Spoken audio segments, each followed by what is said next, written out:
Hi everyone. Yes, a Hi very everyone. welcome everyone. This is Richa from I Know Me, and I'm really glad that you guys have taken the time out on this afternoon to meet with some of the top universities in UK. We're really excited to have Imperial College, to have King's, to have St Andrews, and to have Durham. These four universities would make it to the list of almost every high quality student applying to UK with a serious intention of applying to its top colleges. So I really think that this is a fantastic opportunity. As always, our webinars are very interactive. They are small group webinars. You can, pitch your questions directly. Even if we don't immediately get answers, we will make sure that, we get back to you with, whatever it is that you're looking at. So please feel free to put your questions in the chat and ask any questions that you have. And tune in, because all our speakers are really looking at giving you an in-depth understanding not only of their university but also about studying in the UK, applying through the UCAS, working in the UK, the big picture of things, right? So this is how we will be proceeding, and our first speaker is right now from Imperial College.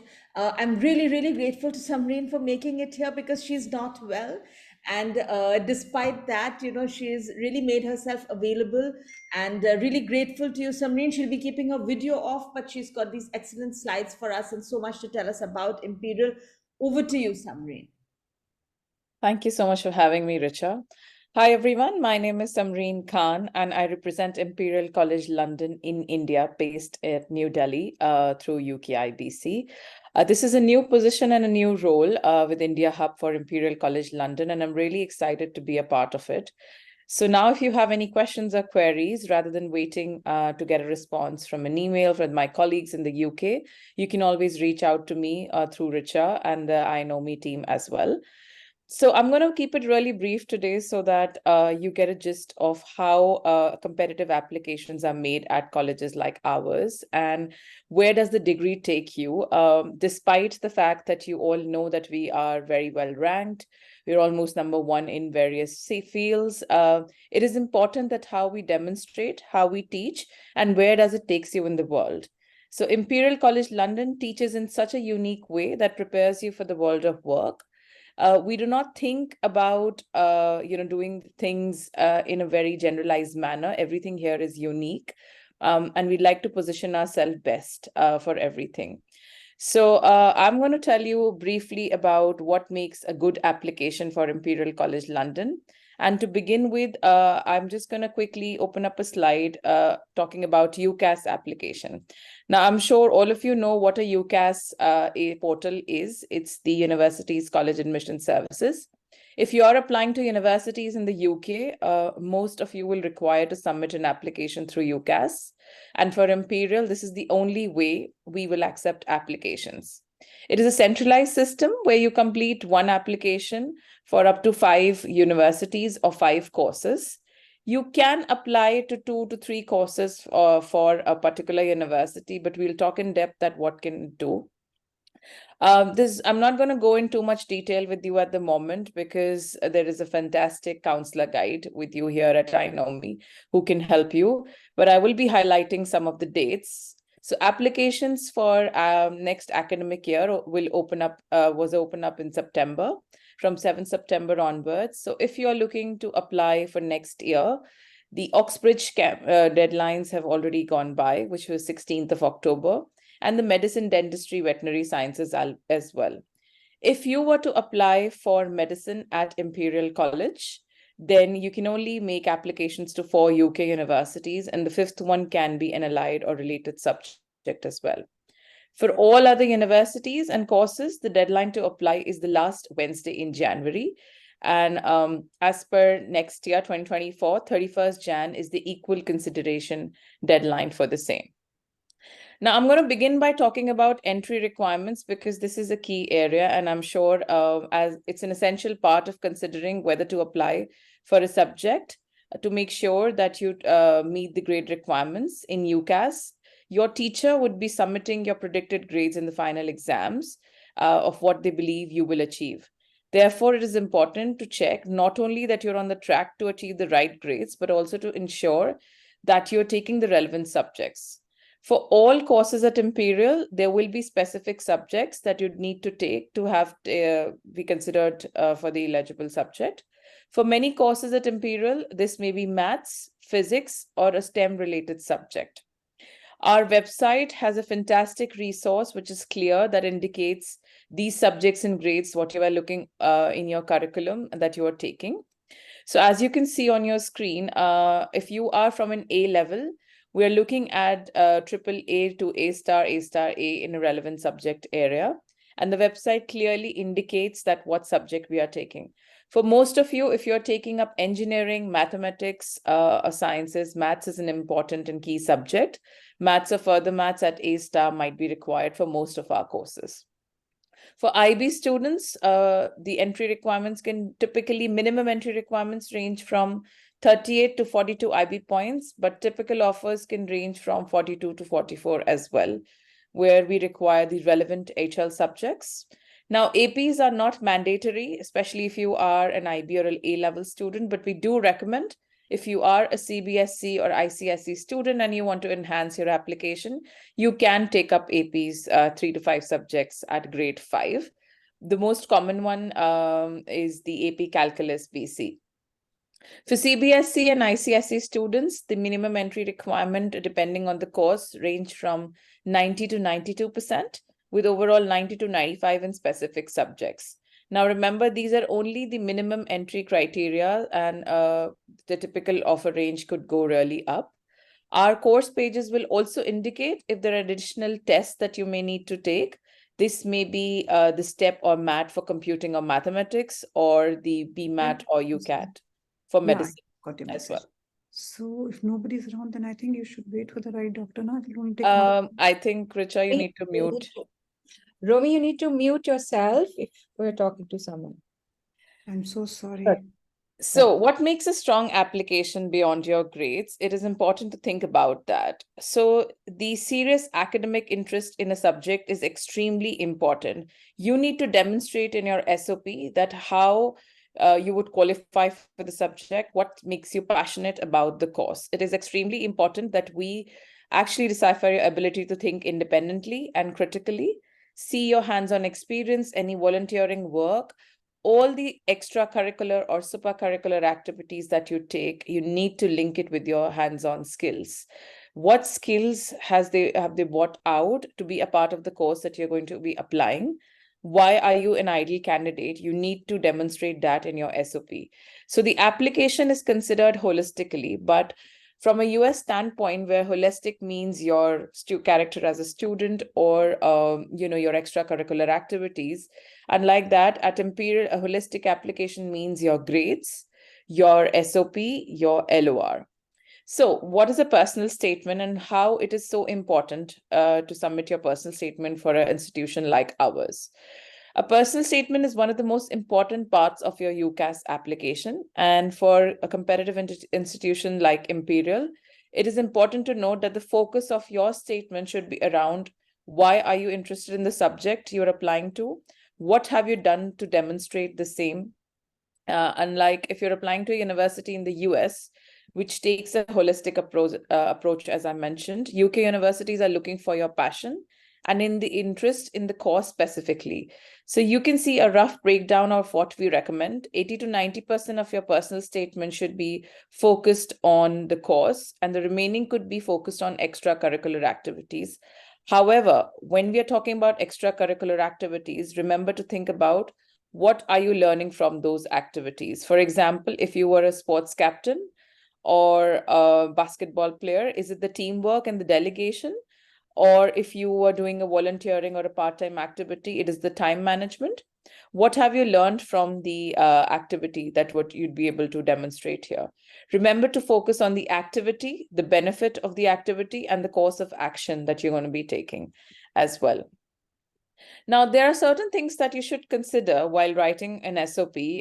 Those are that you need to use your own voice.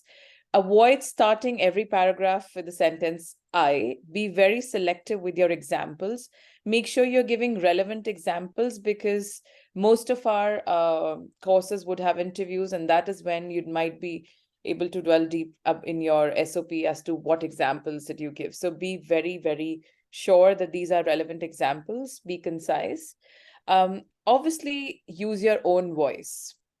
Some points to remember would be about giving specific details. An example, like if you won a competition, how is it relevant for the course that you're applying competition that you've gathered? Why do you want to do this subject is very personalized experience. So we'll talk a little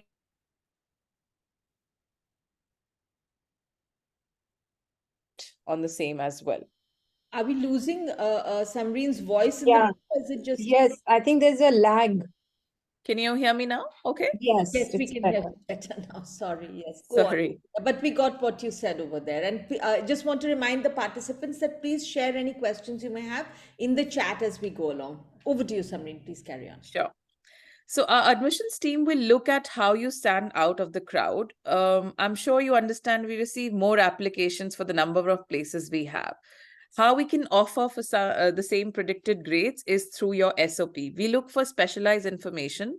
We want to understand that why you are focused on the subject that you are going through. What have you done to be a part of this course? Which is why it's necessary that your voice is, you're able to formulate that in your own voice. Avoiding list is extremely important. And that means we don't want to see that I won the first prize, I'm a sports captain, I won a dance competition, I have a gold medal. You don't want to see these lists. What we want to see is that how these achievements have helped you achieve the skills that you want to. Now, also remember that don't make vague statements or leave out supporting evidence. Don't add cliches, quotations, basically, ever since a child, I wanted to be this, or it was my childhood dream. Don't plagiarize. Please do not use ChatGPT or Google to help writing your SOPs. The SOPs go through Turnitin, which is the plagiarism software. So it's extremely important that you pose your own voice. And also, one important thing is do not talk exclusively about one university.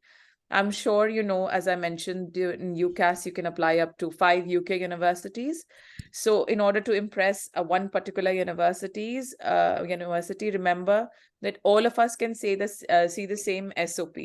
So please do not write about one SOP, one university, or your dream of going into one particular university. Now, a couple of times students also ask for a double honors course or a combined degree course. For example, at Imperial, one of our most relevant and outstanding course, which we've just started from this year, is economics, data science, and finance. So the students always ask us, how do we talk about all the three subject areas? Please notice it's not important to talk about all the subject areas specifically, as long as you're demonstrating passion in one area, the key area for which you're applying to other universities also, that is more than enough. We understand that it is not possible to talk about all three courses, which is why it is okay if you don't talk about all three of them.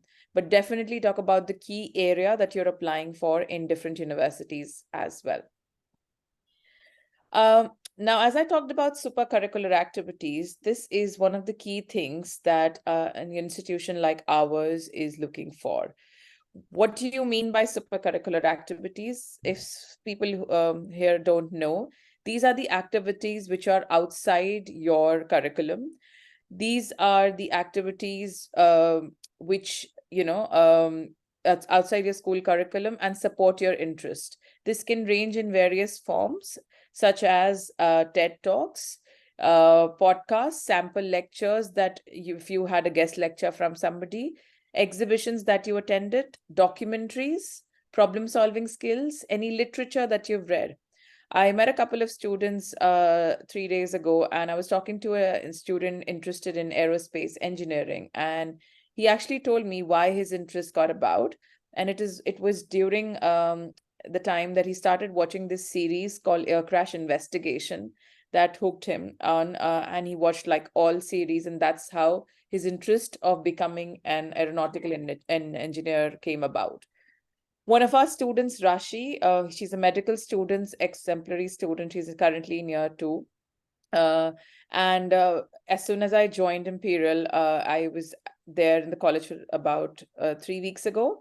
And that's when I happened to read her SOP, where she had mentioned her passion for playing sitar, which is an intricate Indian musical instrument.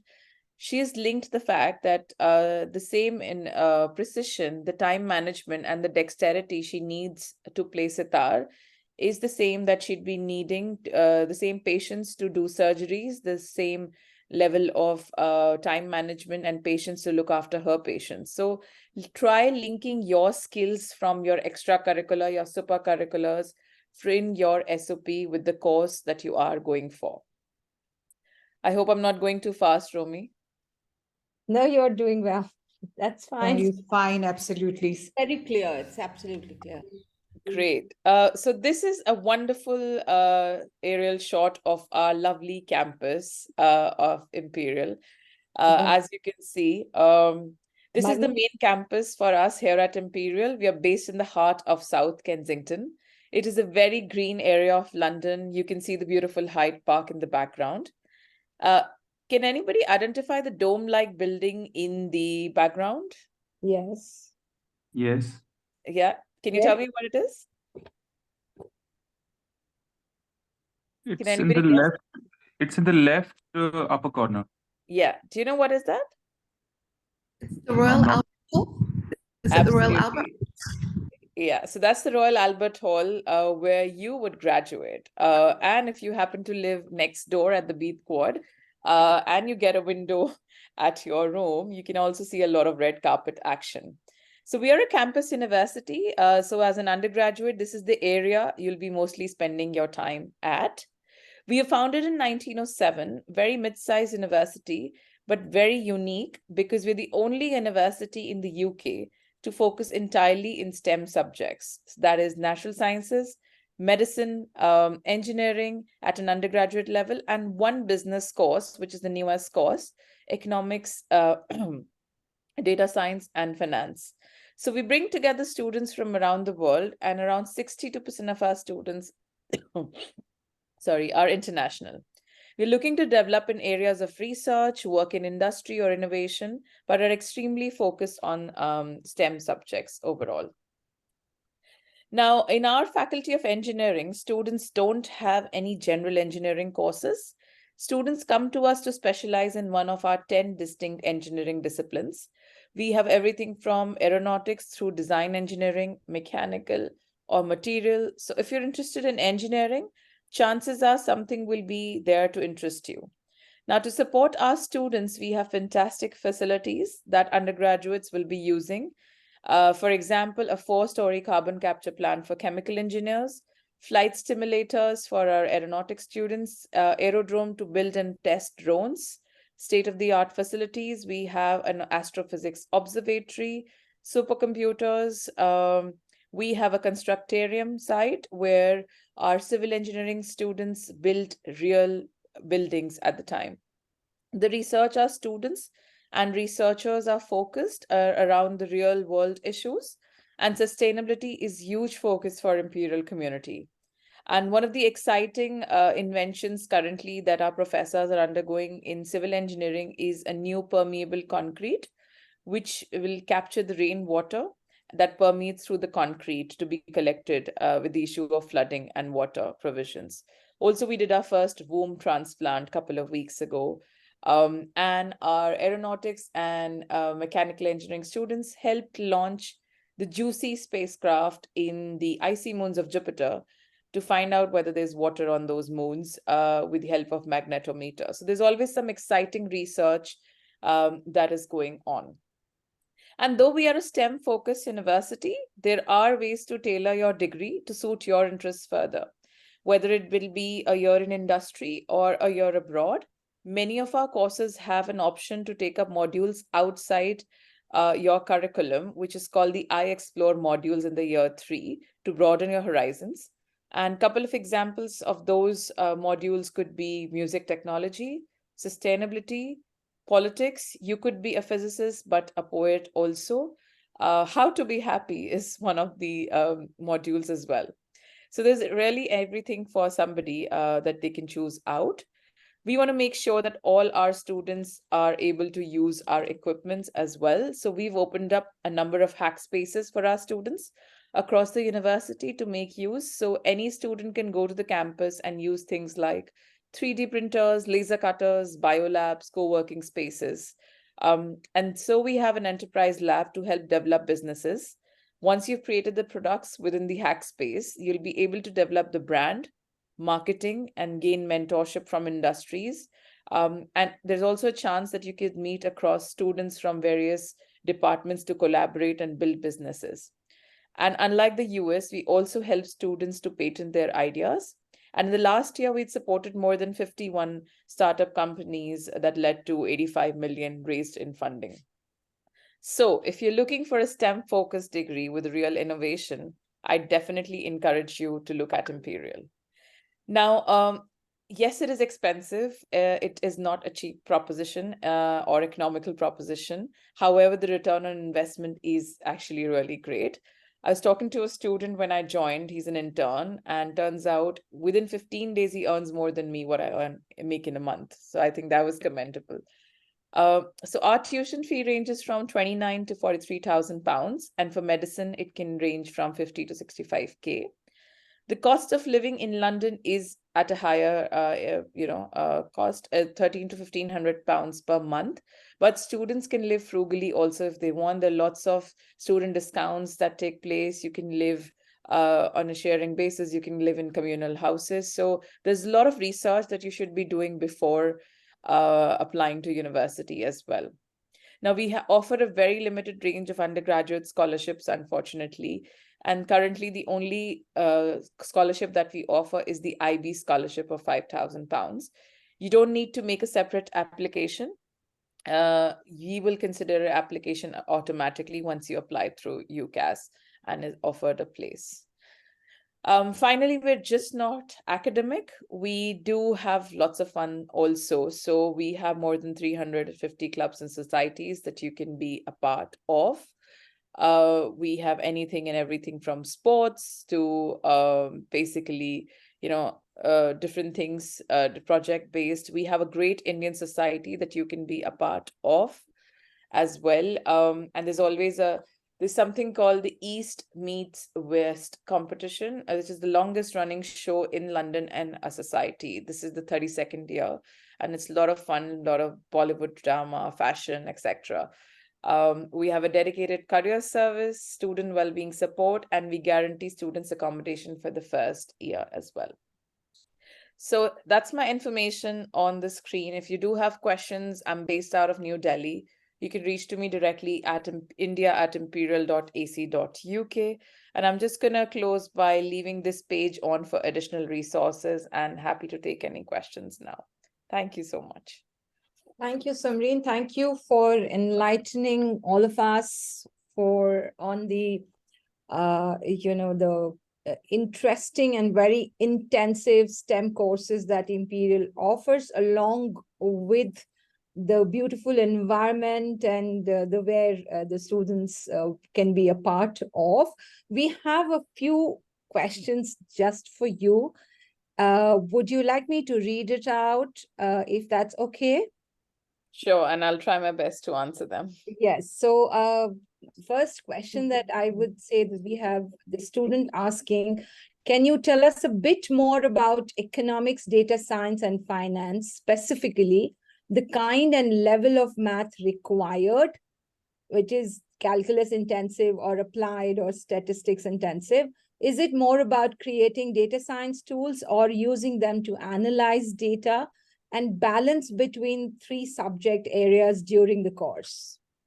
Okay, that's a big question, and I must tell you, I am not from a similar background to answer all of that, but it's a very good course. It's the newest course that has been designed to help identify the real life global issues, and with the help of data analytics, data science, and financial modeling, macro and microeconomics, we'd be trying to look at the aspects on how to solve these real life issues at the world level. So it's equally divided. You will specialize into the area of your choice in 3rd year.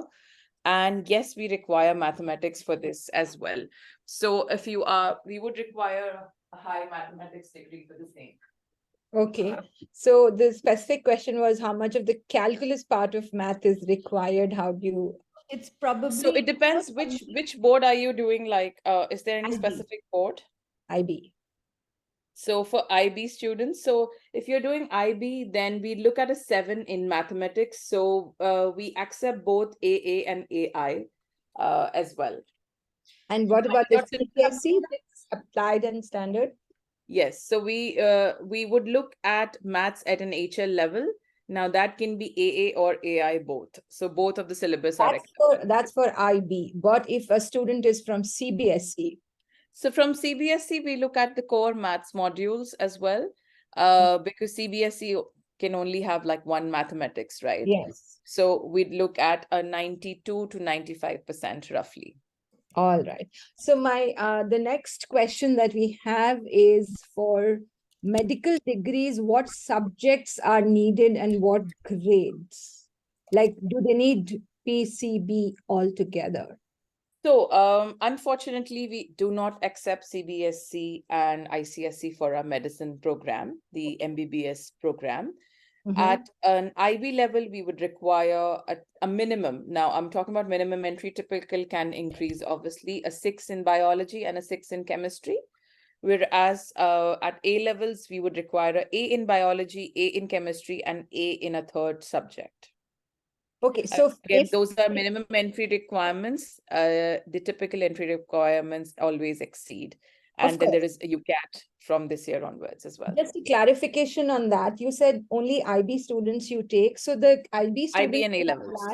IB and A levels can apply for medicine with just bio and chemistry. They don't necessarily need to have physics. No. For medicine, right? Yeah, and I can actually paste a very useful link in the chat, which is the main FAQs for medicine, since we get asked medicine a lot of these questions. I've just pasted in the chat box. We'll share with all our medicine aspirants who are there. Okay. Yeah. All right. I have a couple more questions before we move on to our next speaker, but here it is. Can you provide some insights into the research opportunities available for undergraduate students at Imperial? Sure. I mean, as a student, you can, there are research opportunities available if you're doing a UG course as well.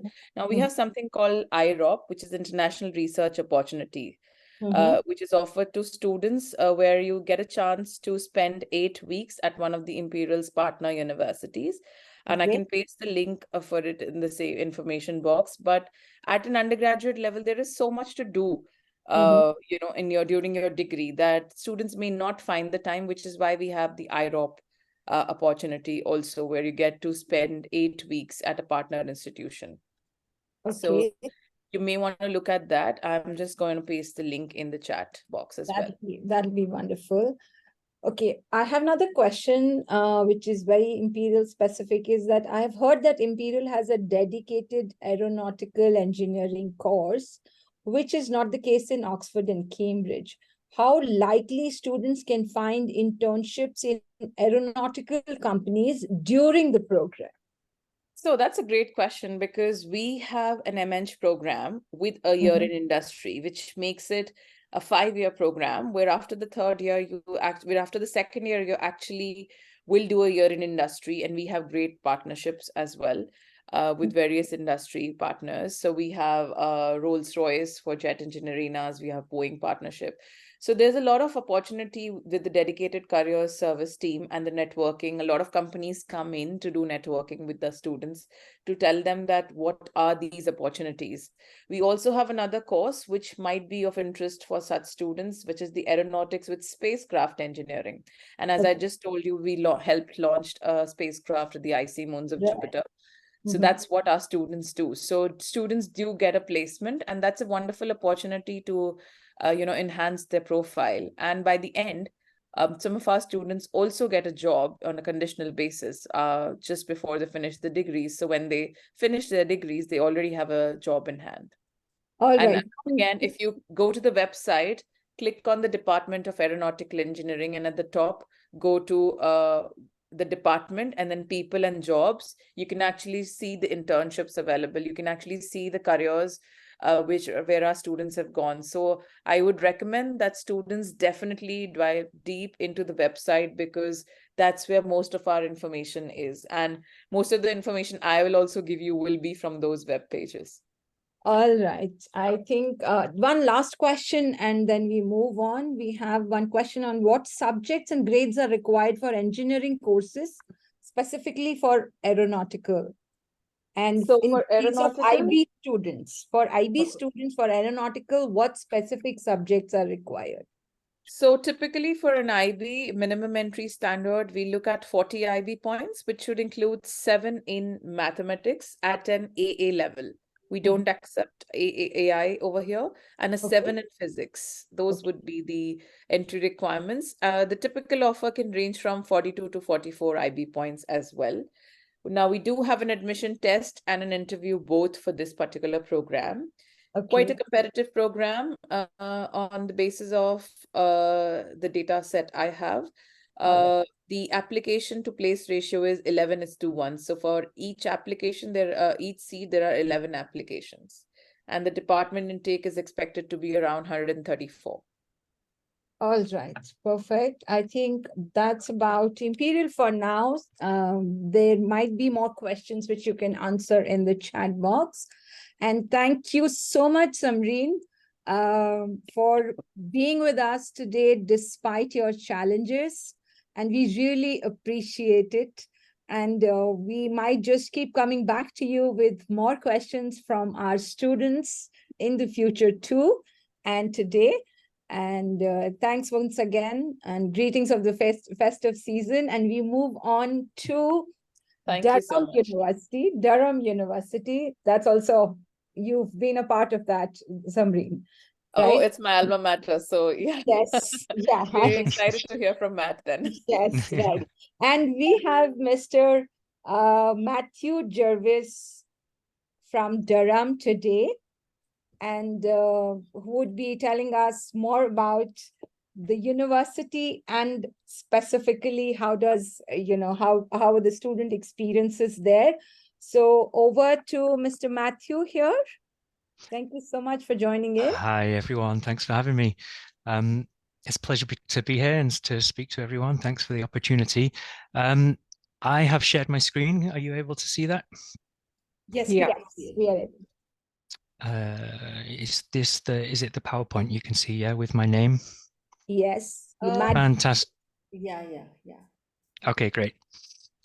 So my name's Matt Jarvis. I'm the regional manager for South Asia based in Durham in the UK. We do have a India-based team. We have my colleagues Savi and Ikra, who weren't able to make it today. So you've got me instead, I'm afraid. But hopefully I can take you through a few things. I'm going to start with the application process for UCAS and touch on some of those details, build on what Sam was sharing, especially around what changes are happening for this year, because a few things have changed in that UCAS application process. Can I just confirm that you can see my slides changing as well, right? Yes, we can see that. It's now on UCAS app. Perfect. Excellent. So I think Sam touched on a little bit of this already, so I won't dwell on this, but UCAS is basically a common application platform for students to apply, most commonly to undergraduate students. Like Imperial, we require all undergraduate students at Durham to apply through UCAS. It's more than just that. It allows students to research and learn more about the institutions and the courses they might be interested in. So it's an excellent resource for you all as well, whilst you're still making your decisions and deciding where to place your applications. Then when it comes to applying, you can apply to up to 5 UK universities, which has been discussed. And all of your application and details will go through the UCAS system. So it's where you upload your documents, your statement of purpose, your reference letters, your grades and English language, for example. In total, there are 6 sections to the UCAS application. So it's your personal details, the choices that you've made, your education background, any employment. Now for undergraduate students, that's most likely to be internships or any extracurricular activities you might have, which again, Sam did a good job of explaining examples of what that might be, your personal statement and a reference. And then once you've submitted your application, universities will start making decisions, and there'll be one of three outcomes. You'll receive a conditional offer. Typically, if you haven't finished your education yet, it will be conditional on sort of finishing your degree with the grades that you're hoping to achieve and that the university require. An unconditional offer, if you've already met the entry requirements of the university and you've finished, or unsuccessful if unfortunately you don't meet the requirements. Once you've submitted your application, there is a system called UCAS Track. Track is the online system where you can come back in and see updates of your applications. It shows your choices. It gives you 24 access that you can manage on your own. And this is where you'll be able to reply to your offers as well. It's also where you'll come back if you do need to go through UCAS Extra, UCAS Clearing, or UCAS Adjustment. I won't go into details of those at this stage because it can get a little bit complex, but your counsellors at I know me, will be able to help support you if you need to at that stage. Recording progress. So once you've got your decisions from your universities, the emphasis is put back on you and you need to make a decision. Hopefully you've done plenty of research about your universities, about the programs, and you've got a good idea of where you want to go. Now what you have to do in UCAS is to submit a firm choice, which is basically your first choice. And if you meet your entry requirements, if you meet all the conditions, this is the choice that you will take up. And this is the offer that will get finalized and you'll have a place at that university. You will also be invited to choose an insurance choice. This you might see as a sort of backup choice. Commonly, universities would advise you maybe to pick a insurance choice which has slightly lower entry requirements. So if you don't meet those entry requirements, you have that backup option, and hopefully one that you're still happy with as well. So that's also why it's called the insurance choice. In case you don't meet that firm choice, you can take your insurance choice, and then all other offers will be declined. And then once you get your final grades confirmed, that's when you'll get your place confirmed if you meet the entry requirements for your firm choice. If you don't, you'll get your place confirmed for your insurance choice. If you don't meet the entry requirements for either of those, or if you happen to change your mind, that's when you'll have to use UCAS Clearing or Extra or Adjustment, of which there are plenty of complexities, but it's better that your counselors help you guide you through that process, because it can be different on a case-by-case basis. So this is a visualization of what the cycle will look like. Application submissions did open in September, so now is the period you need to be doing your research, thinking about where you want to apply and submitting your applications. And as mentioned already, we have until the 31st of January for equal consideration, for applications to be considered on time. Typically, international students can apply later, but to treat that as the deadline. We would want you to submit your applications by the 31st of January. And then all offers will be released in March. That's when you'll hear back from all of your universities. That's the deadline that we have to issue offers. And then around the end of June is the application deadline and the firm and insurance deadline for making your choices. And then in August, when your results start coming out for IBs and A-levels, there's the deadlines for submitting documents to meet those conditions and confirming, and then the universities can confirm your places. And if you're unable to do that, like I mentioned, you'll go through clearing, and the clearing deadline is then in October. And then hopefully we get to greet you on campus around that September, October period for your start of your degree. So let's talk about some of the changes to the applications through UCAS and how they will affect you as students applying. Firstly, academic references. Previously, an academic, a lecturer, professor would submit their reference as one document, and there's no sort of guidance about what needs to be in that. That can be difficult, time-consuming, and complex for admissions teams to process. That has now been split into 3 different areas where referees will be invited to provide feedback on applicants in a more structured way. So there'll be a general statement about the school, college, centre. There'll be any information about mitigating circumstances, extra extenuating circumstances, anything that might have impacted the applicant and their achievements, anything extra that the referee might want to include on top of their general statement, and then an outline of other supportive information relative to the program, anything that you think universities or colleges should be aware of. The benefit to this is clarity to the referee in terms of providing the right information that universities need to assess applications. The referee has more time and resources for the students, and universities can more easily find the information that they need from those references. There is an application fee to pay through UCAS as well. This used to be 2-tiered. You could either apply to submit one single application, or you could pay more to submit 5 applications. That choice has been removed, and there's now just a single application fee. So it's £27.50, and it's one application fee, and that will allow you to apply for up to 5 universities, 5 choices, I should say.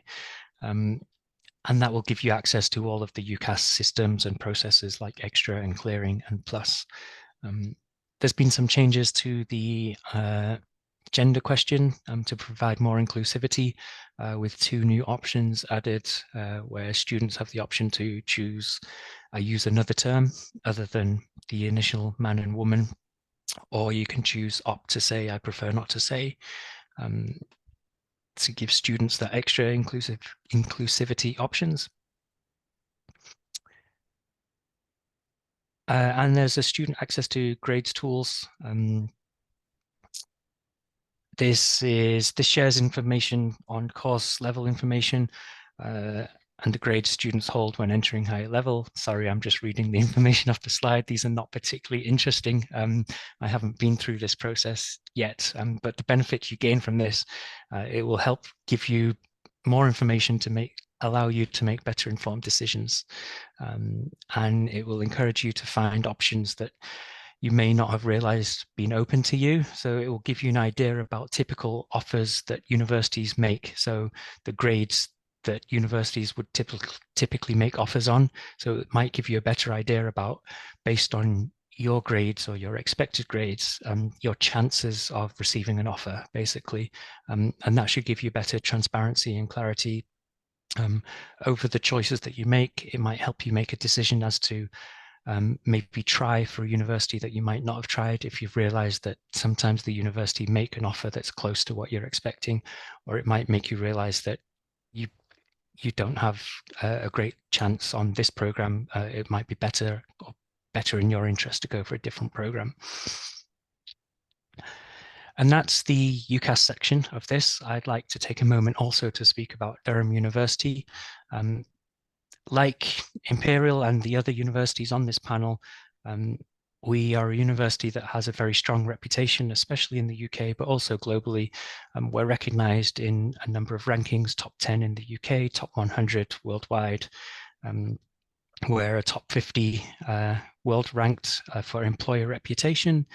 And we rank excellently. We're well regarded for our research approach. We're actually the 3rd oldest university in England after Oxford and Cambridge. And that's reflected in the sort of style of the university and the lifestyle that you get to experience as a student as well. The way that we differ from a lot of the universities you might come across is Durham is a much smaller city. It's in the northeast, which is quite a long way from London, if that's what you're looking for, but it provides safety. It's a little bit more cost effective in terms of the cost of living. Durham, in the center of the city, has a castle and a cathedral. The castle is actually part of the university, and the castle and the cathedral are a designated UNESCO World Heritage Site. So that just gives you an idea of what Durham's going to feel like as a student for you. Where is Durham? That's one of the big questions we have to answer for students straight off the bat, because it's not close to London. It's up in the northeast. It is an atmosphere that will allow you to focus on your studies. It's much more peaceful. It's much more safe, I'd say, than the major cities around the UK. However, we are still very accessible to the big cities. It's about a 3-hour train drive down to London. You can go down direct. I've done that a few times myself. Accessible to Manchester, Birmingham, we're about 2 hours from Manchester. Or if you want a big city experience a little closer by, we've got Newcastle, which is about a 10-minute train ride away. So we like to see it as sort of the best of both worlds as life as a student. We've got a number of departments across 4 faculties. We don't have a medical department, but outside of that, we offer almost everything else that you might expect UK universities to offer. Some of the highlighted departments here are a couple of programs, with joint honours programs, basically, which are a little bit more rare to find in the UK, which is why they've been highlighted. Liberal arts, they're programs where you get to mix and match multidisciplinary modules. So you get to choose the different modules you want to put together to build your own program, essentially. Liberal arts is one that focuses in the arts and humanities. Natural sciences is one that focuses on the sciences. So you can build a program that focuses on studying physics and mathematics if you wished, and you can build your own program. Beyond that, we're very popular for business school, for law, for engineering, and we've got a handful of computer science. We've got computer science at undergraduate as well. One thing that sets Durham apart is our collegiate experience. Outside of Oxford and Cambridge, there are not many opportunities to get this type of student experience in the UK. And it will form a major part, a big part of your student life and your student experience at Durham University. This is a picture of the castle, which is actually one of our colleges. And the colleges are where you will stay. For first year students, university accommodation is guaranteed. For international postgraduates, it's also guaranteed. We've got 17 colleges, and that's how our accommodation is split. Each college then provides its own community. Each college has its own characteristics, its own strengths, and provides different sort of benefits to students. Some benefit more on sports, some are more older and traditional, some do more social outreach and things like this. So you've got the opportunity to make select your preferences of colleges. We would advise you to take some time to research our colleges, because they do differ quite a lot, and they will affect your student experience. So instead of coming to Durham as one of 22,000 students, around 7,000 international, it allows you to become much more easily part of a community immediately, because colleges will range from sort of 600-700 to a couple of thousand in size. Instead of being part of a 22,000 community, you're immediately part of a community that's much, much smaller. And the number of students who are living in colleges ranges from 200 plus to maybe 600, 700, 800 for the larger ones. So it provides a much closer knit community. There's student support systems there, there's colleges, there's activities and social groups you can engage in and get involved with.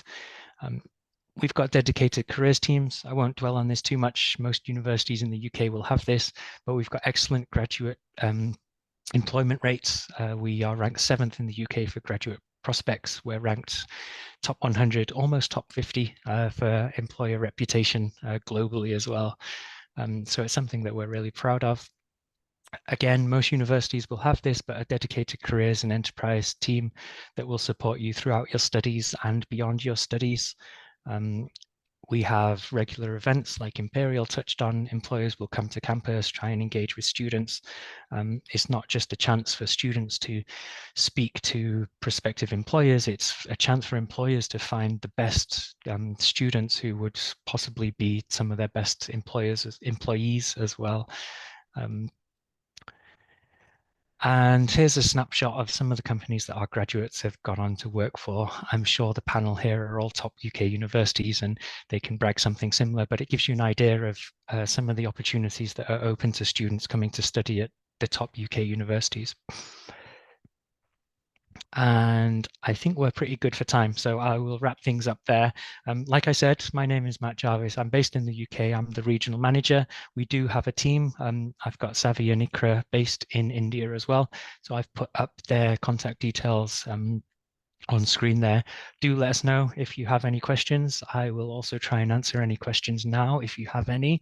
If they're course specific, I'll give you a heads up. Like Sam was saying, our website is the best resource to go to for in-depth information about the entry requirements and how that course is structured. I'm not an academic. I don't come from a teaching background, and I've actually not been at the university all that long, so I'm not an expert in that field, but I've been doing student recruitment for plenty of time. So if there are any questions, let me know and I'll see what I can do to help. Thank you, Matthew or Matt, for giving a very comprehensive view of how Durham is and the changes that UCAS has had, recent changes in terms of the applications. Very informative. I'm sure it's generated or answered a lot of questions that people had for Durham University, the beautiful campus and the collegiate system that you talked about. And I have a question here for you. Is what are the subject and grade requirements for the liberal arts course as an IB student? What extracurriculars would you recommend for the same? Right, let me try and find that for you, and I can give you an exact answer because I have got the thingy open in front of me. I've also seen a question about accommodation option for neurodivergent students. So I'll also try and take that whilst I'm looking for the specific entry requirements. Actually, it's about a quarter to a third of all applicants that apply to Durham signify on their application that they have some form of disability, and the university, of course, are well placed to support applicants through that. So any support that you might need additionally on your program to help you cope with your studies, as well as accommodation to help you cope with the social side of university life, we're well set up to deal with. If you flag that on your application, that will get picked up, and the team, the support team at the university will help provide you the resources and the guide and the support, any additional support that you might need to make you feel comfortable in the environment that we're bringing you into. I think the collegiate system at Durham is a great setup for students who may be neurodivergent and have anxiety issues or whatever personal issues you face, because it is a much smaller, closer-knit community. The second, third year students are much closer to the first year students to provide mentorship. There's pastoral care in all of our colleges, so close to where you're living amongst there is staff support 24/7 within those colleges. So it gives you that around the clock support in a way that you can't really get without that collegiate system. So I think it would provide a great opportunity for you. I forgot to be flicking through the book. So for our liberal arts, we are looking for 38. It's one of our higher IB requirements. We typically ask for between 36 and 38, depending on the subject for IB students. So for liberal arts, we're looking for 38 with 666 at higher level. There's no indication of specific backgrounds required, so it'll be much like any typical applicant. We do look at your whole application. Anything extra that you can show in support of your application will be considered. If you do have extracurricular activities, like Sam was saying, make sure you're trying to show how it will support you to study this program. What skills, what experiences has it given you that's inspired you to study this program, or that will help you succeed in studying this program. So yeah, I think a similar answer to what Sam said in that sense. Right. And then Samreen kind of endorses the collegiate system. Thanks, Sam. I didn't realize you were a graduate of Durham, so there you go. Right. And what impressed me the most was the list of impressive employers of the Durham graduates.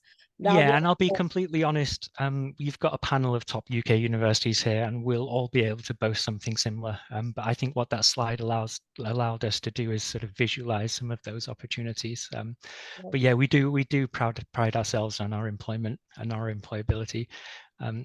Summer programs, we do offer some summer opportunities. I didn't touch on this actually, but a lot across our UG portfolio, we offer a lot of programs offer a 4-year option, so you can do a 1-year placement or study abroad. So you can do 1 year studying at one of our 240 plus partners around the world, or you can do a 1-year placement in industry, either in the UK or abroad. So you've got that option as well. There are some summer programs offered as well. I don't have details of that to hand, but if you contact the India team, we can help support you on that too. Perfect. Thank you so much, Matthew. That was brilliant to know about the beautiful university and the campus and the programs that it offers. Thank you. And the picture on the screen at the moment, is it still on the screen, is the cathedral. That is where you'll graduate for Durham as well. So beautiful. It's really beautiful. And just for the participants, I would like to tell that we have Vir Anand from St. Andrews University, and we have Palak Behl from King's College, London after that. And yeah, hi Vir, hi Palak. This is Anjana Anand from I Know Me here.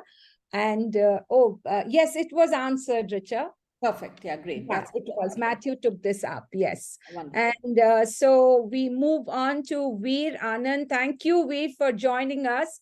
I know people who are based in India, it's the festive season and it's a very busy season. So we are really thankful to the speakers and to the participants who've taken out the time to be a part of this very interesting and intriguing webinar.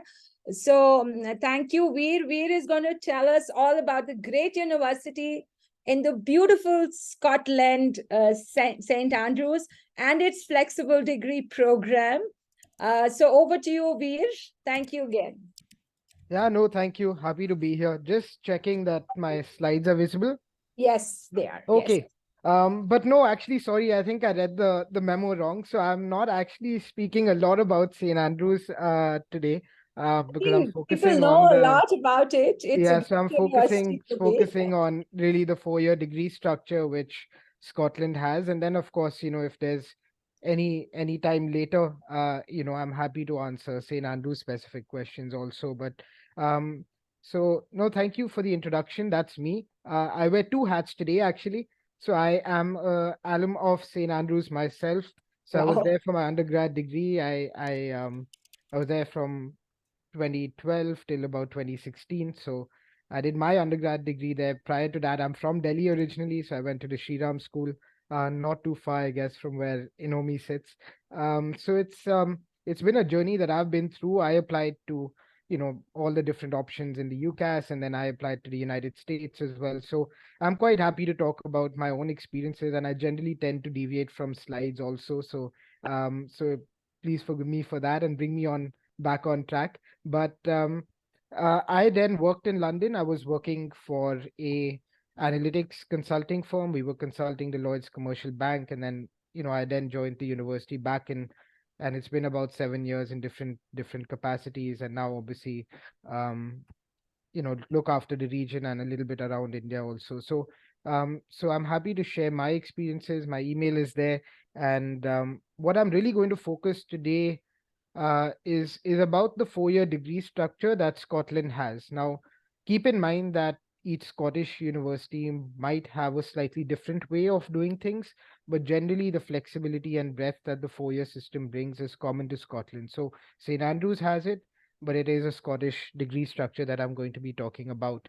So I'll give you some examples. I'll also try and compare some of the popular destinations that a lot of the students might be looking at today. And then one of the questions that I get generally is about employability and the impact that the 4-year degree structure might have in terms of rankings and other factors. So I'll address that as well. And then of course, hopefully we have some time to get to the questions then.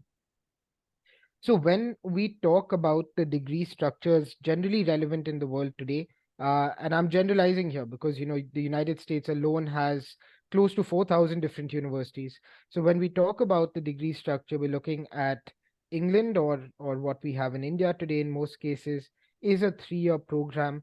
That's one end of the spectrum. So you've got a major that you apply for, and then it's a 3-year program. Now, remember when I say 3 years, it's 3 academic years or 3 taught years. It doesn't include an industrial placement or a work placement. It's 3 taught years that you're looking at in England or in India. And then, of course, if you decided that you wanted to do a master's degree, it is a 1-year program generally in the UK. So in 4 years, you could do that. The other end of the spectrum, we have the United States that has something called the liberal arts and sciences. So here, students do a 4-year degree, much like Canada and Australia as well. And you have a core curriculum. So you can actually pick different types of subjects. You can go in undecided, and then you can actually pick your major, normally in second year or even in some cases in your third year. So it's a 4-year program. Now, when we talk about the UK, we generally ignore that the UK actually has 4 countries. So it's not just England. You've got Scotland, you've got Northern Ireland, you've got Wales, and then you've got England as well. And each has subtle differences when it comes to the education system, the legal system.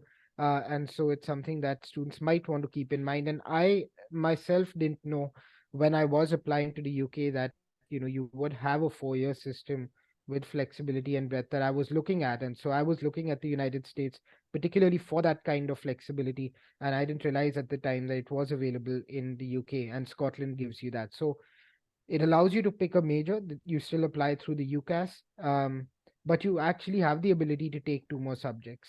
And so you do that for 2 years, and it's at the end of your second year in Scotland that you decide you want to continue with a particular subject. You might want to change your mind. You might want to combine 2 subjects to make it a joint degree. And then you go into your honors years, which is your 3rd and 4th year, where you start to specialize, you do your dissertation, you do your research, and so on. So in the UK context, if you're looking for a little bit more breadth and flexibility and the 4-year curriculum, then Scotland does provide that. So that's something that students might want to look at. Just before I get to some examples of how this visually comes across, I personally have found that if you're very sure of what you want to do, and maybe this is why the degree is structured in this manner. So in England, for a lot of you who might not know, you have the A-level system. So you're actually already specializing at a school level. I had friends who had done history, politics, English as their subjects, and so they knew where they were getting to. So maybe a 3-year program for them is great because they already have found that niche bracket that they want to focus on. If you love biology, history, mathematics, or really not sure of what you want to do, I think the US liberal arts and sciences is a good option. Or as colleagues previously said, you now have liberal art programs even in English universities, so maybe look at that. I think the Scottish system within the UK really stands out. If you have a rough idea of where to go, but maybe not exactly sure, and you want to utilize that little bit of breadth and flexibility and that additional year for that, then I think it's a really good program. And the Scottish school system actually is like the IB. So you have more subjects at a school level, therefore it makes sense for the students then when they get into the higher education undergrad degree, you have a little bit more flexibility over there. So just some context of where things sit, and largely in the world, actually a 4-year degree is dominant. So that's something just to keep in mind. So look at that if you're looking at Scotland in particular. So here's how the St. Andrews degree structure looks like. As I mentioned there, you start off with 3 subjects. It's at the end of your second year that you then decide, do you want to do a single honors degree or a joint honors degree? I can give you my own example. I had applied for philosophy and economics. I took up management. So again, different from the regular English 3-year program that you tend to see. And so I actually was one of the 40% in St. Andrews that changed their mind. So I actually applied for a different subject. I graduated in management and took up financial modules within management as a single honors degree. But I could have easily done a joint honors in economics and management, philosophy management, and so on. So that bit of flexibility and ability to maybe change your mind if you wish to is there in the Scottish or the St. Andrews degree structure. So again, I gave my example, just some other examples here for you to get a sense of what the degree looks like, because it is slightly different. So you can see someone in the arts faculty applying for history, but taking up subjects that they're interested in and actually finding that they love those subjects. So they've decided to continue with that combination. And in the sciences, we see the science students, they tend to narrow a little bit sooner. So when you're looking at biology, chemistry, statistics, they narrowed to biology and statistics, and then further found their niche within the sciences in marine biology. So that's another route that you could take. So here's just a visual of what it looks like. It is slightly different, so it helps to have that visual in front of you. So when we talk about St. Andrews in particular, we've got 4 faculties, and when you look at the flexibility I was talking about, if you apply for the arts faculty, your flexibility remains in the cross faculty and art faculty subjects. So if you're applying for economics, economics can be done both in the sciences and the arts. But what else you may want to do will determine which faculty you might want to sit in. So if you want to do economics with history, then you'll apply to the arts faculty for economics, which is the MA honors in economics. If you apply for a BSc in economics, then you might want to study economics with computer science and marine biology, for example. So many different combinations and different ways of study. Medicine is a completely different program. So again, everything that I'm saying is really restricted to non-medical courses. We do a 6-year medical program, and we do have students from the CBSE and ISC can apply for medicine. So they don't need to do a foundation. We do accept Indian boards for the medical degree. So I think when we come to the advantages, I think first and foremost, certainly in terms of careers, you're looking at a broad base of education. You're looking at someone who's got maybe a few different subjects. I can talk about, people who use the 4-year degree beyond the flexibility and they studied a language for 2 years, or you did computer science alongside your subject. So in comparison to someone who doesn't have the 4-year degree, you've got a few more skills and knowledge bases that you can draw on, whether in your interviews or when we look at employers today, they want those soft skills and they want you to approach problems from different standpoints. And I think that's something you can do. Of course, it might be a subject that you don't have the opportunity of studying. So for me, that was philosophy. It wasn't really available to study in school. That's something that I enjoyed studying for 2 years. And then again, you can tailor this to how you want it. So it's not that you have to pick subjects or they're told to you. You can pick what you like. So I think that's also very very interesting. Lastly, I think just remember you still have the same opportunities. If you want to study abroad, you can still do that. If you're looking at some of the best universities both in the United Kingdom as well as globally, you've got a 4-year degree structure. The US follows it, Canada follows it, whether you're looking at St. Andrews, Edinburgh, Glasgow. They're some of the best and highest ranked universities in the world, and they follow a 4-year degree structure. So it doesn't impact reputation in that way. And employability is something that I think I get a lot of questions on, is does it impact, you being employable? Does it help? Does it not help? And I'm someone who generally just loves to look at different things. So this is 2021 data for universities and graduates in particular. So I haven't named it because I don't want to any biases there, but you can see there are 3 charts and they roughly follow exactly the same trends. So the biggest chart on your left is actually for all graduates. So that's anyone who's getting a graduate position from a UK institution, and that's obviously percentage, and they've developed categories according to earnings and so on. And then you've got in the bottom right hand corner, you've got Scottish graduates, and it's exactly the same graph. And so actually coming from the 4-year or 3-year degree structure is equal, if not in it's almost exactly equal if you ask me in that sense. And the top right hand graph is actually for graduates from outside the EU. So these are international graduates, and you can see again it roughly follows a similar graph. It's just that actually you see international students tend to be a little bit higher when it comes to the earnings because of the way employers are, and they might want to have that little bit more of a higher salary if they're looking at sponsors and so on. So certainly in terms of rankings, reputation, we look at the employability, we certainly see that the 3 and 4 year system both are quite equitable in that way. Lastly, of course, this is something that is I should be talking about. I think I've spoken a little bit less about St. Andrews and than I should have, but I can take on questions. But of course, despite being a 4 year degree, we're one of the best for student satisfaction, and we're the first university really across the United Kingdom to be ranked #1 in the UK ahead of Oxbridge and 2 of the 3 major league tables domestically, and of course we're in the top 100 of the world as well. So we do very well.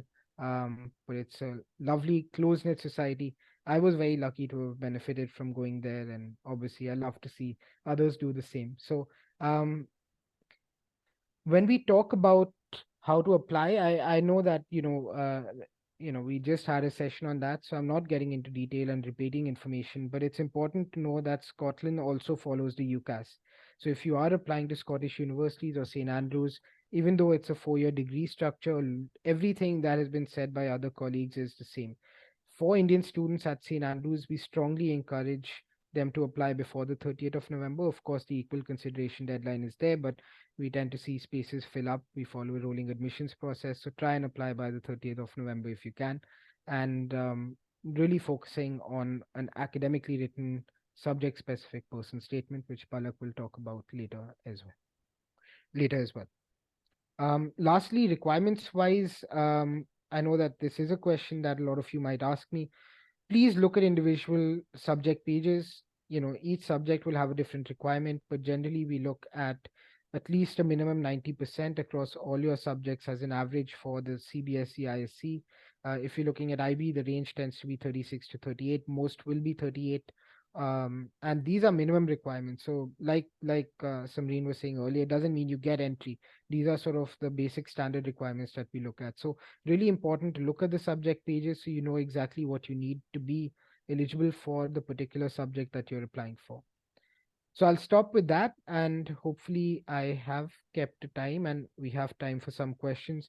What I'll also do is, since I didn't talk much about the town and generally about St. Andrews, I'm going to put up a few links, and hopefully everyone here in their free time later can take a look at some of these. So there's some virtual tours, there's some events coming up, and you can do that. And of course, my email is there if you have any questions, and happy to be contacted for the same. Thank you, Vir. That was quite in-depth on the flexible degree structure that is being offered at St. Andrews and other Scottish degrees also. When I was listening to you, what it reminded me was that, I stand for I Know Me, which is I know myself. So the St. Andrews degree gives the students to discover themselves before they actually narrow down to what path they want to pursue. And that's so beautiful to see the same link that we work with the students and we say that let's help you discover yourself before you can, decide on the career path. That's I would just add to that I completely agree with that. But I think it's really important to say here that I think the student needs to find where they're going to thrive. The 3 year system has a lot of benefits. The 4 year has benefits. of It's course, up to the student and where they think they can, develop their career. So my job today was to, focus on the positives of the 4 year degree structure. And so that's, and I certainly benefited from it. But again, there's many benefits that the 3 year, that's true. would I have. totally agree with that. Of course, when we also tell the same thing that if you're 100% sure of what path you're going to take, a 3 year degree works. And adding to all the benefits that you shared, a lot of students want to go for masters after the undergrad. So a 4 year degree puts them in a stead of 16 years of education, and they can opt for master's straight away if they want to. So that also is another advantage that comes with a 4-year degree. Yeah, I think so. Although I think the 3-year now is also accepted. So I think Yeah, it's yeah. both, but Both yeah, I ways. think it So is. whatever It works is. Yeah. best for Yeah. whoever. But thank you once again. I have a question here. Can we take a science course if we only have maths and biology? So yes, you can. So for example, our requirement for computer science is you need to have mathematics and one more science. So they would have that combination. If you apply for biology or biology related courses, then you need to have biology and mathematics. So they would be eligible for some of these sciences. What they won't be eligible for is, let's say, chemistry or physics, because to do that you would need those subjects. But yes, largely you can apply for, the BSc, and then look up exactly what the requirements are. But certainly you could do psychology, you could do mathematics, you could do biology, you could do computer science. So I think you could do a wide range of science focused subjects. Okay, I have another questions on the accommodations, and especially for neurodivergent students. Yeah, If you could throw light on from the St. Andrews perspective. absolutely. So actually, can I share a personal story here? So I had one of my closest friends from St. Andrews. He's from the Middle East, and he's 100% blind. In fact, he doesn't have eyes. And when they came, he used to sit in lectures and was given a special machine which had braille, which would actually translate exactly what was being said into braille as it was going. All the presentations were translated to braille beforehand and given to him so that he could read through that. And he actually ended up being, he's a computer scientist, and actually ended up with the highest score of any student in St. Andrews, and did his PhD and so on. And so lot of support, and this isn't just St. Andrews. I think generally universities across the United Kingdom are very supportive of this. So there is accommodation. All our accommodation would have, if there's someone who's got a physical ailment, we have ramps that can support, the wheelchairs going. Each university accommodation will have a team that looks after these students and whatever the needs are. What I will stress on is, till you don't tell the university, we cannot help you. So whatever you need, please do, tell us about it so that we can make those provisions. So for us, accommodation, we've got many different types of accommodation. And then, whatever it is that you do require from us, please tell us so that we can then try and help and assist you accordingly. Wonderful. And, I think it would be good. I remember somebody asking a question on the scholarships that you offer. Yeah. I also know of a student who got a scholarship. So Yeah, if you could yeah. throw some light on that. Sure. So we've got largely there's 3 kinds of scholarships. So Mhm. 2 are offered by the university, and then you've got the third category, which is external scholarships. So whether it's the British Council, the Great Scholarship, any other foundation. So that bracket we don't really have control over. Students would need to apply themselves where they are eligible. In the university category, we've got need-based scholarships, and then we've got merit-based scholarships. So when you apply for a merit-based scholarship, what we normally do is ask for obviously we have your grades, but we ask for an additional reference and normally a supporting essay alongside that. If it's need-based, we would ask for some financials. So we've got a range that starts off at about a few £1,000 as an accommodation award, and then it goes up to even a fully funded scholarship, but there's very few of those. So it tends to be in the smaller range where you're looking at £5,000-10,000 pounds, and then we've got a few scholarships in that range. But I don't want to be dishonest to the audience here today. You're unlikely to look at the UK and giving US type scholarships of 40%, 50, 60, 70%. That generally is very, very difficult in the UK. But smaller awards are there. And also, remember, even after getting a big scholarship, it might be cheaper to study in a 3-year program than go to Northern America. So just do your math in that sense. But we've got a range of different scholarships. 2 things to keep in mind. One thing, you're not disadvantaged if you apply for a scholarship. So it's a completely different process to your applications. And the second thing is, don't wait for a decision. Apply, and within a few days, you can then go to the website and apply for scholarships. Don't wait for an offer. you might miss deadlines and then it gets too late. So apply soon after you put in your application for the scholarships, and don't worry, it doesn't put you at a disadvantage. Thank you. And I've also gathered from these students that, St. Andrews, in the small town and in a beautiful setup, also has a very, I would say, strong program for mental health support. Yes. If you could throw some light on that, because I've only heard good things about it. No, I think it's something that is very important to, I think, across the UK universities. At St. Andrews, we have a team that's dedicated to supporting students. We've got a whole team. It's called the Ask Services. It's student support. We get back to students, I believe it's within 48 hours or something. So whether it's an issue you're facing, whether you need to be pointed in the right direction, and then if there is any mental health issue that you want to talk about, we've got a nightline that runs. It's completely confidential. If you are in your accommodation, you want to speak to someone at night, there's something going on, we have a 24/7 nightline that runs. Equally, if it's something a little bit more serious, we've got dedicated teams that would deal with that in a completely confidential manner, and to make sure that you get all the support that you need. So again, I'm sure that other universities have it as well, but St. Andrews being a small university, there's a lot of that one-on-one support that tends to happen. And we've got teams that really believe and strongly help students with that passion.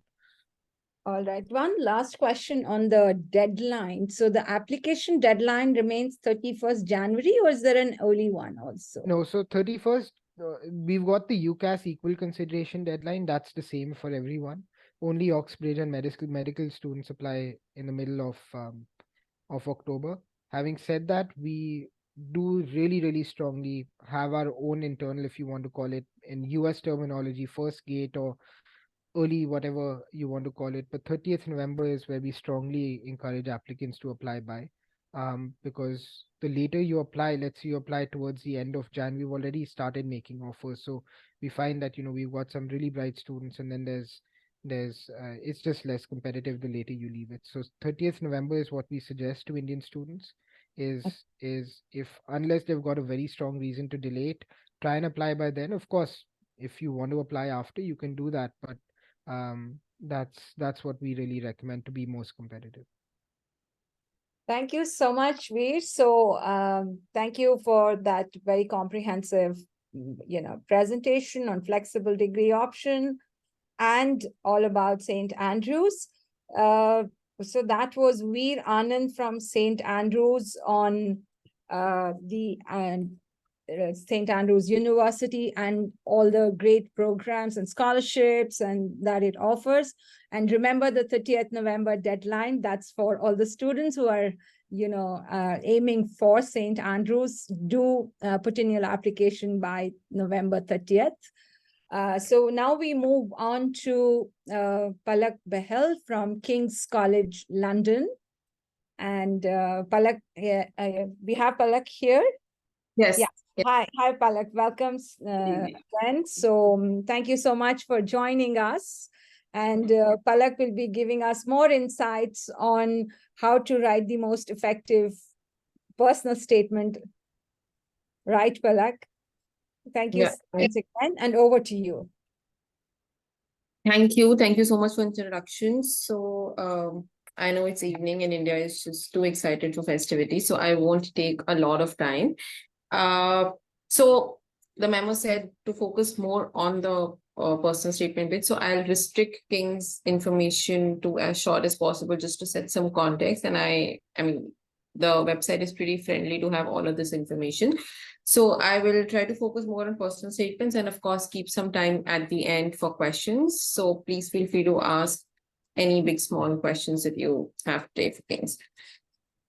Right. So I've already been introduced. I work for King's College London in India, and I look after undergraduate and postgraduate admissions with one more team member that I have. King's is about 200 years old now. We were the founding college of the University of London. We are part of the Russell Groups, of course. If you're looking at UK University, I'm sure this is a term that we all have heard. very, very proudly, we've produced 40 Nobel laureates so far and 15 former heads of state, something that we take great pride in. And the numbers on the screen, of course, makes a lot of excitement with Indian students is the rankings. So we are top 3 in London, top 6 in the UK, and top 35 in the world, according to the latest Times Higher Education Rankings 2023. Some bits on our Nobel laureates. If you want to read more about them, please feel free to go ahead and read more about them.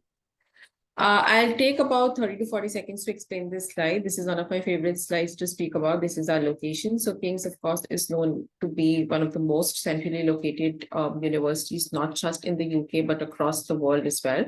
All the red boxes that you see on the screen are either campuses, hospital, libraries that are owned and managed by King's. So as you can see, it's very, very centrally. It's actually spread out across central London. So, and it might look very spread out on the screen, but in actual, it's all short bus rides in walking distance, which, I mean, walking again is a great pleasure in London. It's just something that I really look forward to when I go to London. And all the purple boxes that you see on the screen are either famous tourist landmarks or institutes of importance. So pretty much very much surrounded by the very best that London has to offer, be it the Shah, the London Eye, all the famous touristy things. And London has also been rated the #1 student city in the world. I think I've lost count also how many times consecutively in a row, but I think it's about 5 to 6 times consecutively now. What you can study at King's, of course, we have about 200 courses, and it's not possible to put everything on the screen. So if I broadly categorize these, so it's STEM, health, politics, economics and society, management, finance, law, and arts and humanities set of courses. We also introduce new courses, pretty much every year. So if you are looking to apply for next year, please check the website. There will be some new introductions. And I've just put in some course combinations on the screen, but please feel free to go through the website to see anything more that could be related to your area of interest. So a lot of students tend to make this mistake that they only apply for the most popular set of courses, but the more popular the course is, the more competitive it gets. For example, business management, IR, law, all of these are pretty competitive. So if you are looking, for example, for a management course at King's, please also look at, instead of business management, also look at management with modern languages. That could be related to your area of interest when you go through the course modules. And of course, it's slightly less competitive because a lot of students don't even reach that level of research to know that something like this exists. So yeah, broadly, these are our courses. Please check the course page on the website. Just check the overall entry requirements, subject-specific entry requirements, etc. Very important to make sure that you're meeting these entry requirements criteria before you make an application, because if you're not meeting the minimum entry requirement, King's does not even look at your application to assess it. So please don't waste your UCAS choice on something if you're not meeting the minimum entry requirements. Now, getting on to personal statements, at an undergrad level, of course, it's been discussed before that you applied through UCAS, and I'm sure you have this information already. So with UCAS, you have 5 choices across courses and 1 personal statement. That, of course, is less effort rather than writing one individual personal statement for each college. But I think sometimes it also gets tricky when I speak to students, how do we put so much information, so much relevant information across in just one personal statement? And there's also lots of information, but also misinformation available on the internet. So please feel free to take notes today. And we all are here to answer your questions as well at the end. So King's does not have interviews for most set of courses except medicine set of courses. So it becomes very, very important. The 4,000 characters document becomes very, very important for us to assess if you're the right fit or not, specifically for the competitive set of courses, because the proportion of applications versus seats is, of course, seats. We get thousands of applications for the competitive set of courses. So it's not possible, of course, to accommodate everybody. So this 4,000 characters document, which is roughly about 47 lines, helps us assess if you're the right fit for that particular course at the university or not. Broadly, what it should reflect is your motivation, aptitude, and determination to study that particular course and not that particular university. Because at an undergrad level, again, please don't make this mistake, but a lot of students tend to tend to think in a way that will fetch them brownie points if they mention university names as well, because they're very, very sure that they will meet those requirements. But we don't know, specifically after COVID, we've seen the results go in all directions in the sector. So please don't mention university names at an undergrad level. Your personal statement should be focused more towards the course rather than the university. And you aren't given a prompt like the US, at least till this year and the next year. UCAS is planning to bring changes from 2025 for the 2026 cycle. So, but at this point, it's pretty much like a blank canvas that you have to paint with 4,000 characters. Now, this 4,000 could actually look like a 4-digit number, but when you actually sit down to write it, you'll realize that, it's very difficult to paint your whole story with introduction, with main content, with conclusion, to wrap it up, etc. So the grand tip here is please just make it relevant to the course that you're applying for. It's very different from the US, so we don't look at a lot of extracurriculars, etc. The terms that students understand is what we look at is as super curriculars. That is something that is related to the course you're applying for. So that is broadly those points. I have already covered this, so I'm not getting into much detail here, but just one important point here is please capture attention quickly. A lot of personal statements that we read as examples, it goes to the second paragraph and it's still not clear what course you're applying for, right? So don't kind of explain too many unnecessary details at the start. Let the admission committee at least know what you're applying for, right? And also, how is that capture your interest to apply for that course? And that should not be something like, I've always wanted to become a lawyer, or I've seen so many lawyers in my family, so which is why I want to do law, etc. It should be something very factually, this could be correct, but this is not something that captures attention quickly, and it's not something that is a high quality personal statement. So something that is unique to you, probably you witnessed a court case and that sparked interest in you for studying law, something like, how the power of words can change somebody's life and things like that. Please be genuine. If you've done any project on physics and that sparked interest in astrophysics and you want to do that, something of that sort, that is pretty much, it's called personal statement for a reason, because it has to be personal to you. We all have this guilty pleasure of Googling the most perfect personal statements. All of those things are great, but there is no perfect personal statement. There is no document that exists like that. So it's called personal statement for a reason. So please make it personal to you and write that story. So I think I've spoken enough on why it is important, because to put it all in context, a personal statement actually is very, very important for the admission committee, specifically when you don't have interviews, because they don't know you for so many years like your school does, right? So there is absolutely no halo effect. They will first at the fundamental level screen your applications with the minimum entry requirements, and then your personal statement LOR is something that becomes like a deal-breaking document. So it's actually a tool for the admission committee to assess so many things. If you're intellectually ready to do that particular course, how are you motivated to do it? What is your experience inside and outside of classroom that adds to you doing that particular course? What is your knowledge base for that course? How ready are you and things like that? Of course, communication and things like that also play an important role here. The last line actually has to be the first line. It's actually an instrumental document it's actually a deal-breaking document, if I put it correctly, because I meet a lot of students who've applied at King's. They meet the minimum entry requirements. They even exceed it. So if a course needs a 90%, they've probably had a 95 for law, business, and things like that, but they haven't gotten through.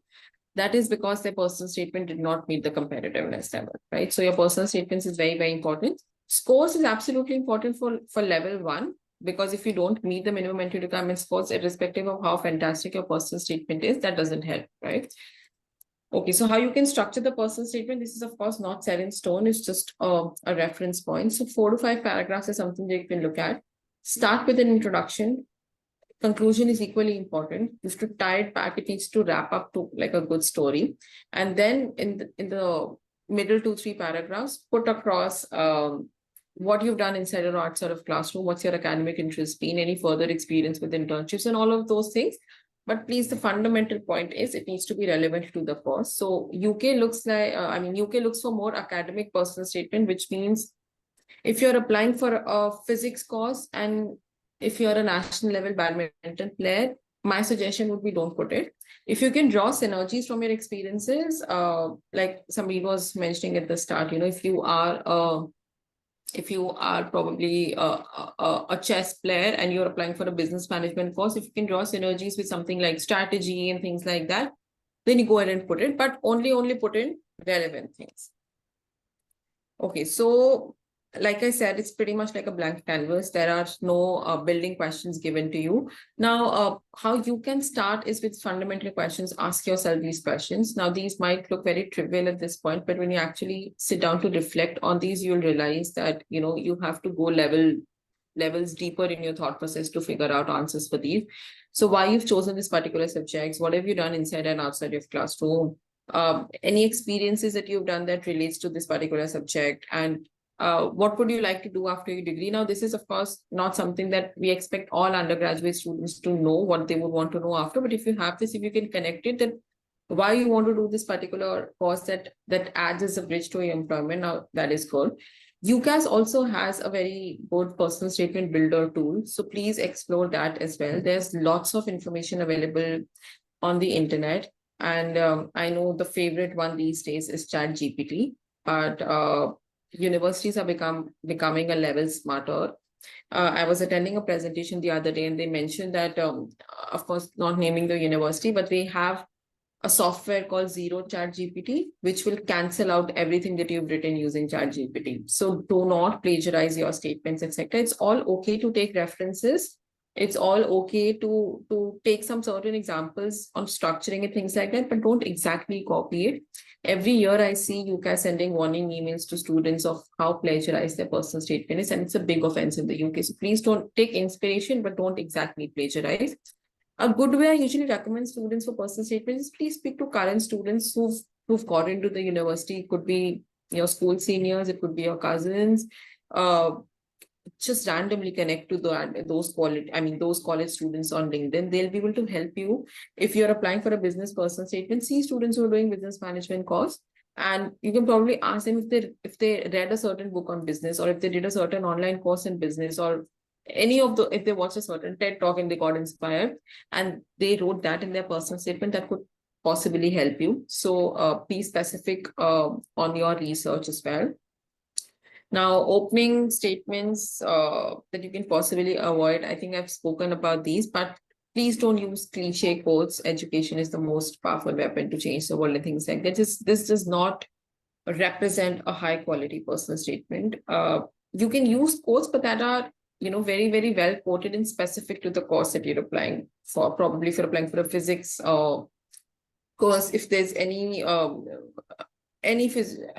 physics professor or somebody that's really sparked interest in your thought process, you can use that, but avoid cliche quotes like these. Wrapping up and concluding is equally important. Now, don't tie back to like word to word of what you've written, but just see that it's not loosely hanging. A lot of students tend to make this mistake of focusing obsessively over the introduction, something that will blow away the admission committee's mind, but they don't give as much importance to conclusion. So it's still part of your personal statement, right? So make sure that you give adequate amount of focus of how you're concluding the personal statement as well. All of this I've already discussed. Just one point from here, put in evidence. So if you're mentioning something, if you're claiming that you have certain set of skills, etc., put in evidence of what you've done that supports it, right? If you're saying you're great at probably digital marketing, for example, or branding, have anything that evidences it, put that across, right? Okay. So all of this, again, I have already mentioned, so not getting into so much details here, but attending taster days, public lectures, summer schools are usually useful to put it across in your personal statement. That actually reflects the motivation to study there, but it's not possible to do it for hundreds of universities, right? So which is why it's very important to first funnel down what universities and courses you're looking at, because only then you can go to deeper level researches. You can't possibly research for 30 universities at the same time, right? And yeah, like I said, UK personal statements are pretty academic in nature. So focus on that. And what not to include, again, most of these things I've covered. Please don't put in bullet points mentioning 30 different books that you've read or 30 different internships that you've done. We actually don't want to know how great you are. What we actually want to know is be reflective of how those experiences have helped you become a stronger applicant for that particular course. So if you've done a certain marketing internship, and if you're applying for an international management course or international marketing course, please be reflective of what that experience helped you with. Maybe you've worked in a certain project that gave you a global exposure of branding, right? Just an example I'm saying. So be specific of that, and please avoid informal language and things like that. Again, we don't consciously do it, but because I mean, millennials, post-millennials are so used to Gen Z language that we tend to just subconsciously write these things. Please use UK set of spellings if you're applying for a UK university. These are small things that actually make a big difference. And yeah, again, Indian students obsess a lot about beautifying their language. So they'll use thesaurus to beautify words. Trust me, if you're not applying for English literature language set of courses, this is not needed. Content is more important than beautification of your language.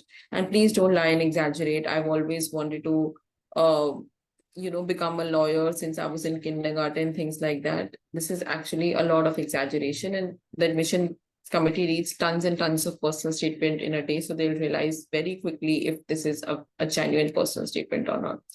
ABC rule, I think Samreen also discussed this, but very, very quickly, if you're confused between certain things, if there's certain activity, if you read a certain book, and if you've done a certain online course, and you're confused if you have to put it or not, just evaluate it this way. What activity are you considering? What benefits did you gain from doing that particular course? And how will that prepare you for the course? Now, how do you know this? I usually suggest students go on the course structure on the course page, see what is taught on over 3 years in that particular course, and then you'll understand how to backward integrate and what skills will be needed, right? Okay, so all of this, I'll just pick out 1 or 2 points. Please start early. If you start a month before deadline, it actually reflects on your personal statement. The quality is very, very evident. Redraft and rediscuss it with your friends, teachers, counselors, whoever you're taking guidance from. Of course, that's only possible when you start on time. Please record your personal statement in your own voice and listen to it. You'll realize there are certain, probably, you've wanted to bring across a point in a certain way, but it's not coming across when you're listening to it. So you might need to rearrange certain paragraphs, add, delete lines, things like that. Speak to seniors, speak to students who are already doing that particular course. Pretty much that. So if you, I know a lot of students will ask about scholarships. You can scan this, put in the, you can scan this from your normal phone camera, or just click a picture of the code and scan it later, because we will notify you if there's a particular scholarship in the course that you're interested in. And if you want to sign up for events, you can sign up here. Again, it's completely your choice. Thank you so much. I'll end sharing my screen here. And if you want to reach out to me for any questions, please feel free to drop an email here, and the whole of India team looks at this. So thank you so much. I'll stop sharing. Yeah. Thank you, Palak. Thank you for the comprehensive and sharing all the relevant and very relevant details and very, very useful tips for making the personal statement the strongest. And I'm sure our students here, the participants, have made notes of those useful tips and will benefit greatly from it. In fact, what we found very interesting was that ABC. It's a very useful tip to just ask the students that, okay, what activity I have done so much. We also have students who say, ma'am, I've done this also. Shall I not include it in the personal statement? And that's a good tip. Those 3 questions, ask yourself, is it? And then ABC will be quick to help them reflect on whether they should put yes. If yes, then how do they actually, integrate it into the course, right? I have a couple of questions regarding King's. So one, I know you shared the QR code to scan for scholarships, but if you could just talk a little bit more about the scholarships that King's offer. So King's does not have a lot of scholarships as a macro answer, and they are more for PG than for UG. UG, I think this year we only have geography, but the scholarships keep updating from about December to May, June. which is why I shared that code because, and it's not very easily, I mean, you can't very easily find it on the website. It's like a couple of navigation things. So this year we only, I think, had it for geography, but what might come up, we also don't know. But it's definitely less for UG. Yeah. Okay. And then, of course, the specific question is about the neurodivergent accommodations specifically at King's, being in the, city of London, heart of London. So how does all that work? The larger answer to this is we acknowledge and we help, but the exact details I will also not know. I'll have to check those out. But yeah, like an overall answer to this is that this is something that we are mindful about, but the exact specifications I will not know actually. Okay, so we have one student who specifically, has had some challenges in terms of her health. So do you kind of give special considerations on when you're looking at such applicants, which may have their academic journey? So how do you look at it in terms of your conditions or the prerequisites for a particular course? The entry requirements don't change for that. Of course, there are mitigation circumstances and things like that, forms and etc. But the fundamental thing doesn't change. You can mention your case across. It's actually admissions committee's decision based on various factors of what they can look at in that.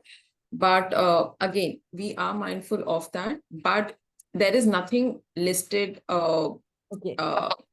I mean, specifically, it's actually in case-to-case basis. Okay, cool. And there was one question on the letter of recommendation. It's nothing different that King's does. So anything that UCAS takes, so you have to stick to that. And for PG, if it's a postgrad question, some courses it's 1, some courses it's 2. It's going to be mentioned on the course page. But whatever is mentioned, please just send across that. If you send anything extra across, there is no guarantee that we will look at it. It's surely because of the volume of applications. So whatever we mentioned, stick to that. For example, we don't need GMAT, GRE, SAT, etc. A lot of students will ask, should we give SAT? Don't give specifically for King's if that's your dream college. But if you're already given it, if you have a decent score, you can mention it. But will we look at it or not? That also we don't know. So please, and the things that we ask, we look at it, all of it very holistically. So we give a lot of value to that. So whatever we've asked, stick to that so that you can present the highest level in those set of documents. Well, thank you so much. Thank you again, Palak, for your time in the busy festive season. And thank you to all the participants. Over to you, Richa, for the rest of the evening. Yes. Thanks again, all of you. Thanks, Palak. And, thanks so much. I don't know if Vir is still here. I know that Matthew is not, but I think that each of you really have given an insight, not just on your university, which they are anyway the universities that make it to, almost every list of students applying to the UK. But I think also an insight into how to maximize your application. So my takeaway from yours, Palak, was zero GPT. That was one. That what you spoke about, and it's a big deal because people often are not really aware that ChatGPT matters. So I'm glad that you mentioned about zero GPT and ABC. Of course, that was an interesting insight. So thank you so very much. To all our participants, then, thanks for joining. I want to end with just sharing a little film about our work. It's just 30 seconds to a minute, and beyond that, if you have any questions, Kamalika and us, we are in touch with you and we can really help you get answers there. Can you see my screen? Yes.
That's just how we approach our students. For us, it's most important for you to understand that self-discovery is the path to really finding your right answers. Even if you try something and it doesn't work, it gives you that learning. So we really help our students to take their own decisions, understand what's out there, and really support them to be in charge of their career paths. We do hope to hear from you. Thank you very much. Have a happy Diwali. Thank you. Thank you.